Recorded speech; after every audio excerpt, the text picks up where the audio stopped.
Hello YouTube, Robert Alvarez, the Psychic Witch, also known as Mr. Lighting and a Fan, and I look a little too... Okay. That...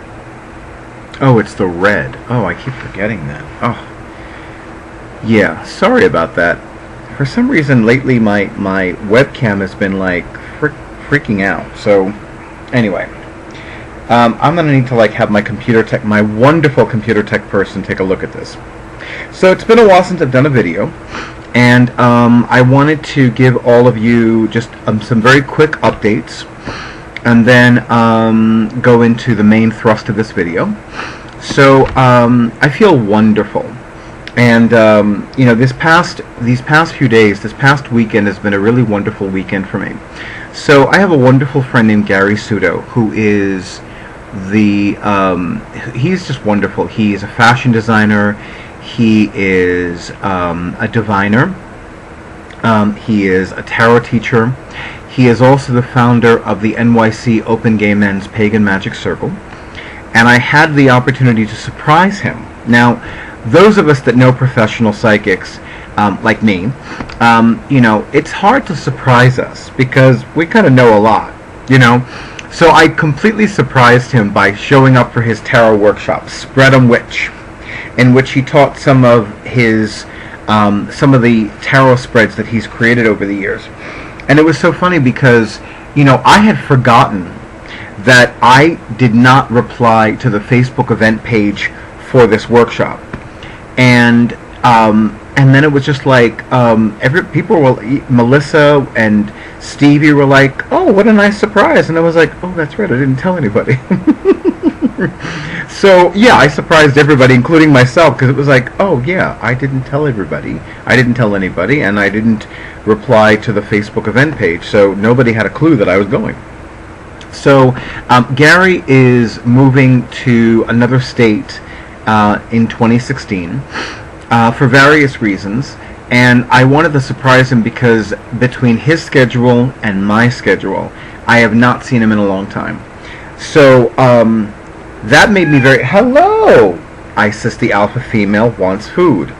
Well, you're going to need to wait a little bit, honey. But if you come up on the camera, maybe I'll pause and then I can feed you. She's looking at me like, why are you doing this to me? Now she's looking up like, oh, the things I have to deal with.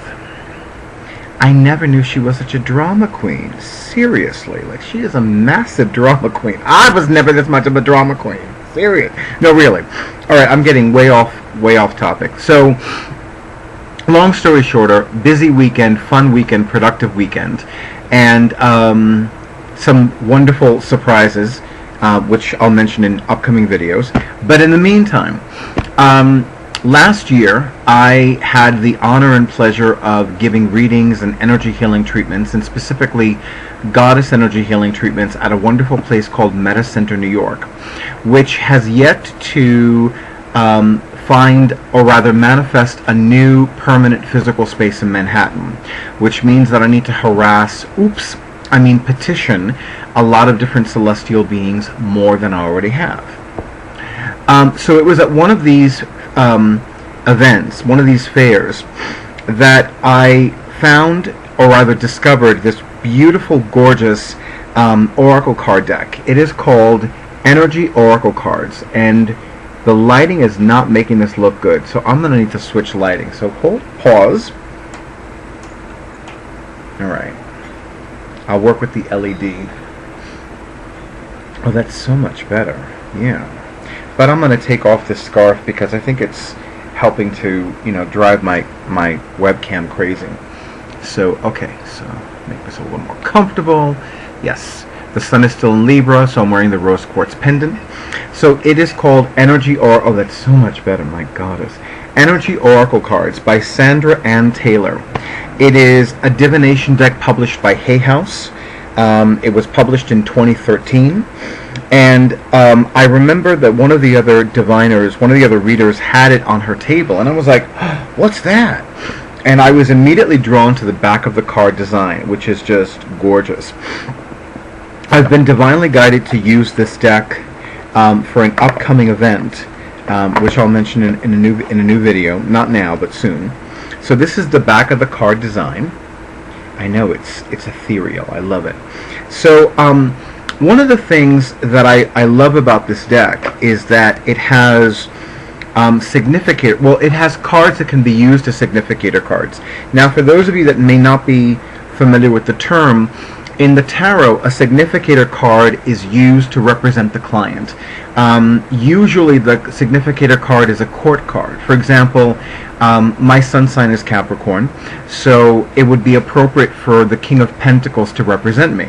However, one time I had a reading, and the person who conducted the reading for me used the King of Wands as the significator card for me, which also makes sense because I usually see, well, you know what it is, I usually see the King of Wands as an Aries card.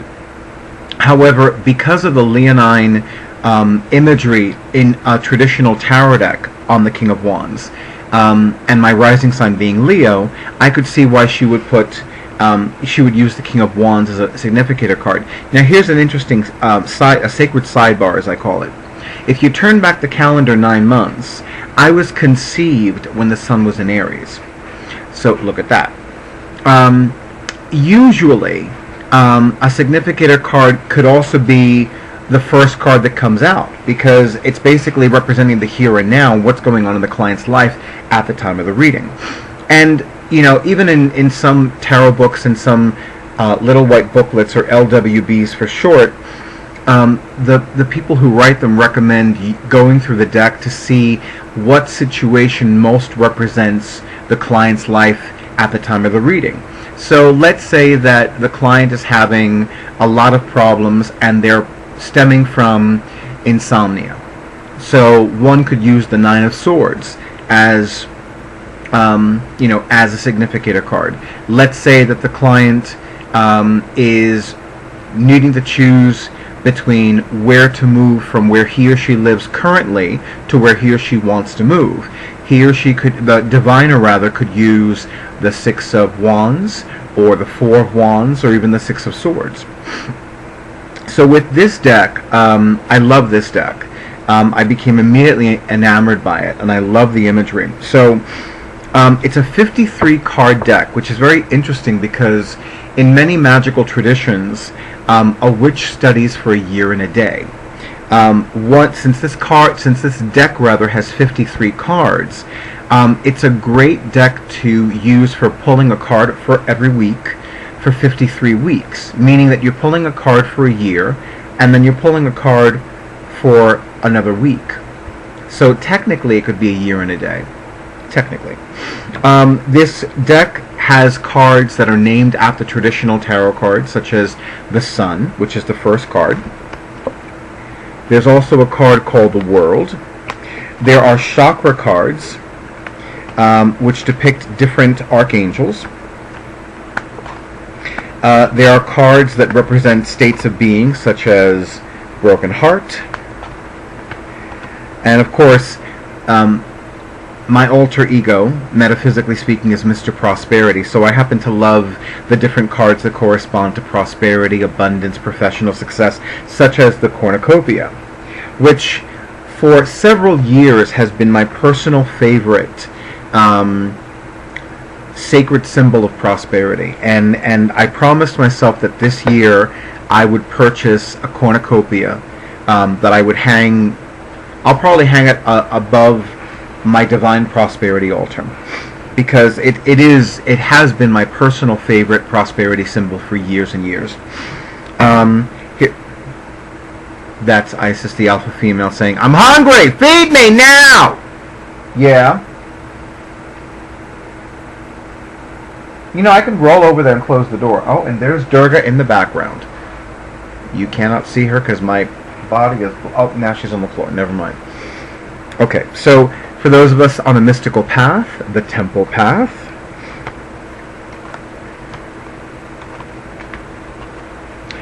appreciation, patience. Here's one of those negative emotion cards, anxiety. And here's something that too many of you do not do enough of, which is engage in rest and relaxation. I love that it depicts a half-naked man, by the way. But I also love the fact that he's male. Even if he was fully clothed, the fact that he's male, I love that. Because some oracle card decks are geared towards women, because the vast majority of the people that buy oracle card decks tend to be women. I've only seen one video on YouTube, or rather, I've only seen one male YouTuber do videos on tarot and oracle card decks. And he's done more oracle card decks than tarot decks, but anyway. I love this card. It's called Strategy. And between the feather and the name, I can't help but think of Athena, who is the sacred strategist of the ancient Greeks.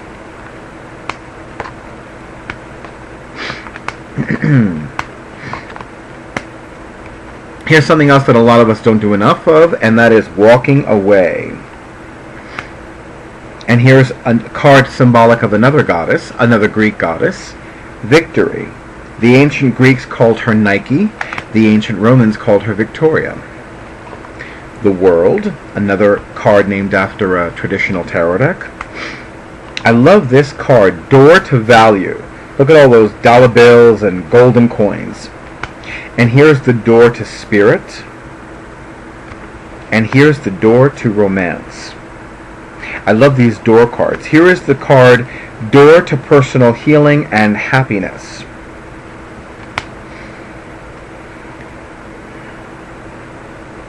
And I love the chakra angel cards. Root chakra. Traditionally, which appropriately depicts Archangel Michael, because the root chakra has to do with money, security, and safety. Security and safety are two key words that are certainly associated with the divine protector of the archangels. You have the second chakra, Archangel Ariel. Now, Ariel's name means Lion of God, but in Doreen Virtue's writings, it means Lioness of God, because for Doreen Virtue, Archangel Ariel's energy is more feminine than masculine. This is the card that corresponds to, it represents the sacral chakra, the second chakra, which has to do with sexual energy, with appetites, with creativity. I've been saying for years that Leos are one of the most creative signs of the zodiac. The traditional gemstone associated with both the sun sign Leo and the sacral chakra is carnelian. The third chakra, which is the chakra of personal empowerment, the solar plexus, and this is Archangel Chamuel. Chamuel is one of the counselor archangels.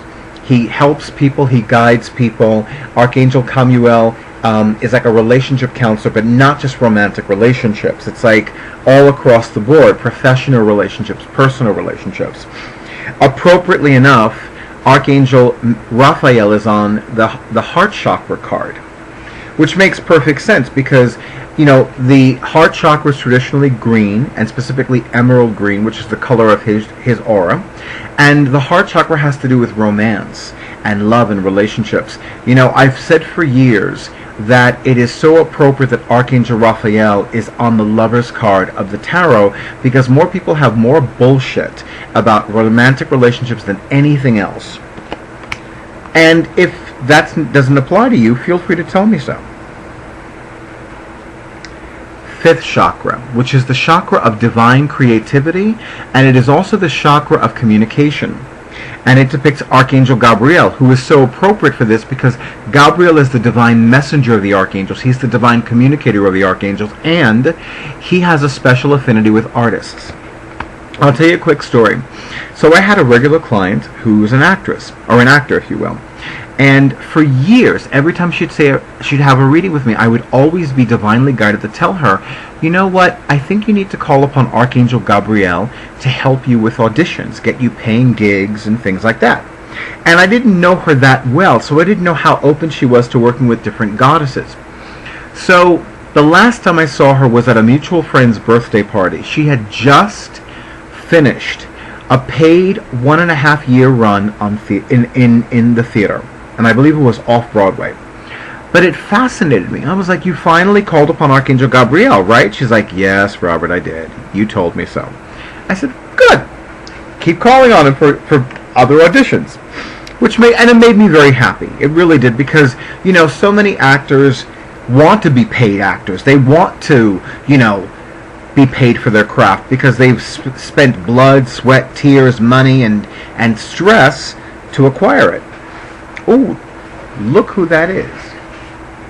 So that's Isis. Ooh, you actually got on camera. That is Isis, the alpha female. That is my feline familiar. And isn't she so regal? And she's looking at me like, okay, I did what you wanted, now feed me. Do you want me to feed you? Okay. I don't know. I don't want to pause this. So, can you wait? That's her way of saying, okay, I'll wait, but don't make it too long. Oh, I love you. She's looking at me like, feed me, bitch. Anyway, sixth chakra, well, it's called the third eye chakra, but it's also called the brow chakra. Archangel Metatron, which is so appropriate because Metatron is all about divine knowledge and divine wisdom. And then you have, for the crown chakra, Archangel Uriel. I love Uriel because Uriel is the divine psychic of the archangels. Archangel Uriel is the archangel that helps people develop their psychic abilities. Now, talking about significators, woman holding a coin, and look at that black cat that looks so much like that black cat, and she's looking at me like, feed me. And then you have a man holding a coin. So, woman holding a coin, man holding a... Well, let me do it this way. Woman, okay. I know what a woman looks like, right? Right, yes. Okay. Woman holding a coin. Left hand, because the left side of the body is the feminine side. Man holding a coin. If you want to use this deck, these are great significator cards for a male client and a female client who have questions about money, finances, professional success, work, job, anything along those lines. Okay, now, put these to the side for the moment. You have woman holding a coin, woman holding a heart, man holding a heart, female significator, female client, male significator, male client. Now, here's the cool thing. Let's say that you're giving a reading to a gay male couple. Use them both as significators. Let's say that you're giving a reading to a lesbian couple. Use them both as significators. One represents one woman, the other one represents the other woman. I came up with that today. I'm like, so cool. Okay, let me put these back in order. 43, 42, 44, 45. Yes. Okay. Oh! The thinking man, the thinking woman.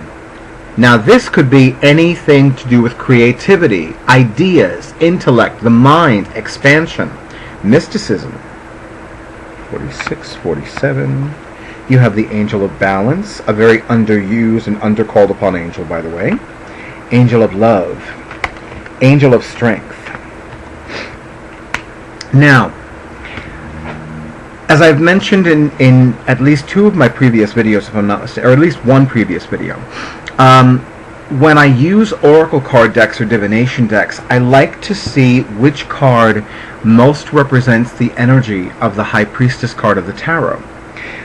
For me, I find it to be an anchor and a key, which is interesting because in some older tarot books, the keys are the collective names of the major arcana cards, the more well-known tarot cards like the Lovers, the Star, the Devil, the Sun, the Moon, etc. Sip of coffee. Oh, I make such great coffee. Even cool, it's so good.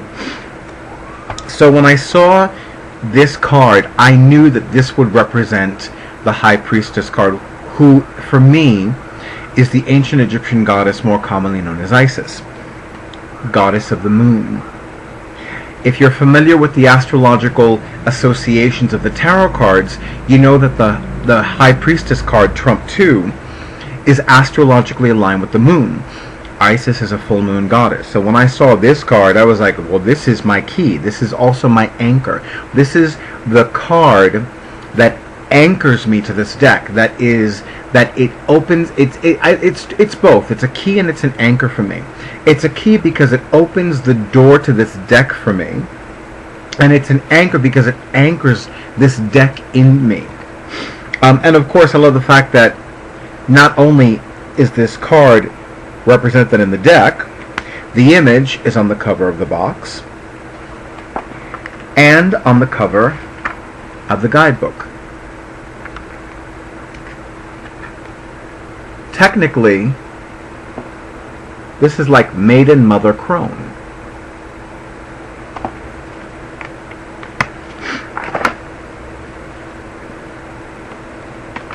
So there you have it. I love this deck. I love that the cards are larger than standard size. And, you know, one of my favorite YouTubers, Avalon's Spiritual Odyssey, she's often talked about how there are certain decks that she loves because of how sturdy the box is. And certainly, you know, this is a very sturdy box. And I love that it's also, I forgot I had anointed this with herbs. Okay, so you really can't see, but it's like this beautiful,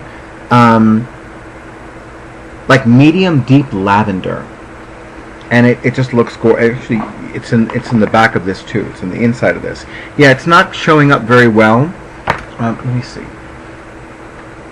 Yeah, I don't mean to blind you when I do that, and I apologize for that.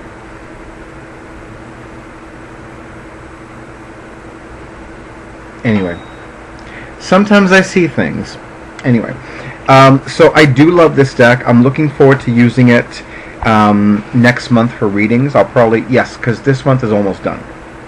It's after midnight, so it is officially Monday, October 19th, 2015.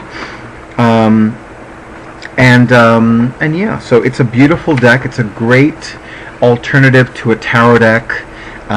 It's a beautiful divination deck. I don't know much about the person who created it.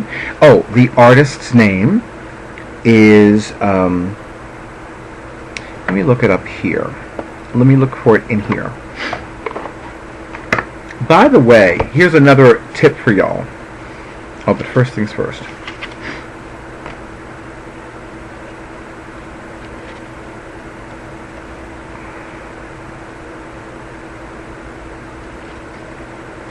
Jenna della Grottaglia. Like Jennifer from the Grotto, as opposed to Jenny from the Block. Here's a great tip for those of you who use divination decks and oracle card decks. Take the guidebook and put it under the cards. That way you rely on your intuition, not on what the book tells you. However, I will say that when I was preparing for this video, I rediscovered that oh, that's one of the cards. I was like, did it anyway. Each of the card has affirmations, and I had forgotten about that. So I'm going to read the affirmations for the Goddess of the Moon card. I have a strong intuitive voice. I freely receive guidance, and I understand and trust the messages I receive. That's beautiful, especially for those of you that don't feel confident about your readings. So I'm going to repeat it. I have a strong, intuitive voice. I freely receive guidance, and I understand and trust the messages I receive. There you go. So, if you have this deck, please feel free to let me know what your experiences have been with the deck. If you don't have this deck and now you want to buy this deck because of my video, let me know. If you want to ask me any questions about my experiences with this deck, feel free. Although before you do that, let me let you know that this deck is one that I have not used in a while. In fact, this deck was on one of the altars in my bedroom, and I lost count of how many times one of my cats, usually Durga the kitten, would knock it off the altar. And today I was like, well, yesterday I was like, you know what? I think this is a sign from the goddess to do a video about this deck. So here it is. Now you watch. I can put it back on my altar, and it will not be dropped every other day. Because now the goddess is like, you finally did what I said, bitch. A lot of bitches in my household. That's okay. That's okay, because I'm one of them. I'm the king bitch, actually. In spite of what this thing over here says. You didn't hear that. No, some of you heard that. I know I heard it. She made sure I heard it. Anyway, so let me upload this video.